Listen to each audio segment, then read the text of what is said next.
Pati ba naman yung pagkukwenta ng dapat mong ibalik sa kanila, awarded na po ito eh. Kung ano-ano na po yung ginawa nilang mga pagdidelay, alam po ninyo yung iba namatay na eh. Ang iba po ay nagkasakit. Hanggang ngayon po eh. Tumatawag pa rin sila sa akin, madam. So, National Labor Relations Commission. Minsan po may nagbiro sa kanila, Mr. Chair. Sir, saan niya, pwede ba nating isuggest kanya sa NLRC, palitan natin ang pangalan nila? Ano naman ka ako ipapalit natin? Sa palagay mo, pag pinalitan natin, bibilis ka ako yung pag-resolve ng problema nyo. Baka sakali po. O ano ipapalit natin? National Management Relations Commission. Kasi daw po, madam, mas makiling daw kayo sa ABS-CBN. Hindi naman ako naniniwala na ganun kayo. Alam ko ginagawa nyo rin ang tungkulin. But I think it is not good enough. Hanggang ngayon po kasi tumatawag pa sa akin. Medyo out of frustrations po siguro. Yung iba po, hindi ko na rin po itinutulay kay Secretary. Pinapasa Diyos ko na lamang po kung anong magagawa pa ninyo sa mga workers ng ABS-CBN. Sana nakikinig po ang ABS-CBN at huwag na nilang sabihin yung salitang kapamilya. Pati nga po, meron silang mga angkor hanggang ngayon hindi po makamove on. Meron silang mga angkor na hanggang ngayon hindi po sila naniniwala na ba't daw ako nanalo bilang isang senador. Kaya nakakita ng mga ganun. ABS-CBN po ito. Baka may gusto kayo pong isagot, madam. Magandang umaga. Gatchalian, with the permission of the Secretary of Labor, Sec. Laguesma. Yung po sinasabi niyo pong totoo po na kahit ako rin po ka-text po ng grupo ng ABS-CBN and ang hinandle po namin base doon sa desisyon ng Supreme Court na bumaba sa amin, we handled 18 cases po ito involving 104 complainants. Sa 18 cases po, 10 doon ay tapos na, close and terminated. Ang complainants po na involved ay 37.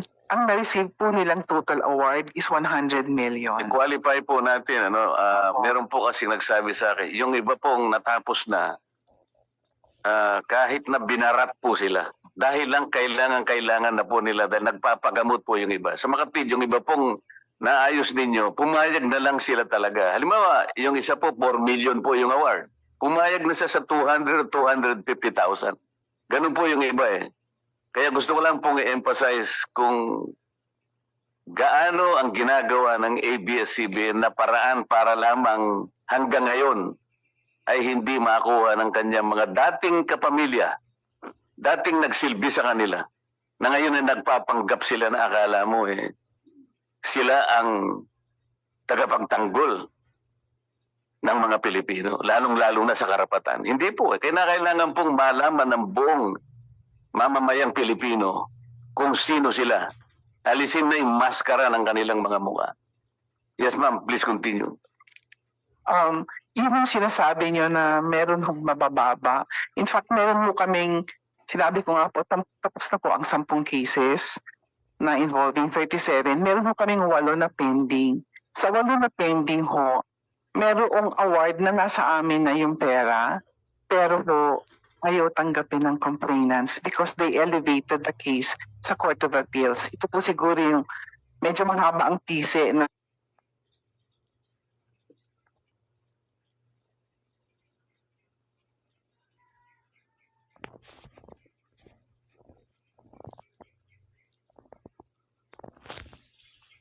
sige, hintayin ko yung kaso. Gusto kong makuha yung talagang Siguro po, na para ko nang nahihinuha, kaya ayaw, kasi pera na po ito, di ba? Bakit po kaya ayaw nilang tanggapin? Hindi ho, siguro sila satisfied sa amount. They're questioning the computation po. Po ninyo yung diferensya ng amount eh. Kayo po siguro, kayo man ang nasa kalagayan nila, baka hindi rin nyo po tanggapin. Ano po? Opo, naintindihan po natin yan. Kaya nga po, yung iba naman ko sa 8, I think 5 sa kanila. Kasi yung sa 8 cases na yon, ang involved po doon ay 77 workers eh. Sa 77 workers po, ang natanggap po nila ay 98 million. Pero ho, merong dalawang set of complainants na siyam na workers na yung inakyat nga po sa Court of Appeals kasi ayaw nilang tanggapin yung na-award sa kanila. Yun po ang status ngayon. But we have 2 cases na undergoing execution. Ito yung medyo malaki pa, meron pang 45 million.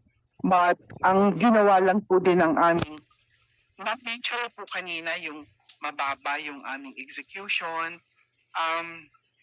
Kasi ho ang aming labor arbiters, ang total ho ng aming arbiters ay 120 plus.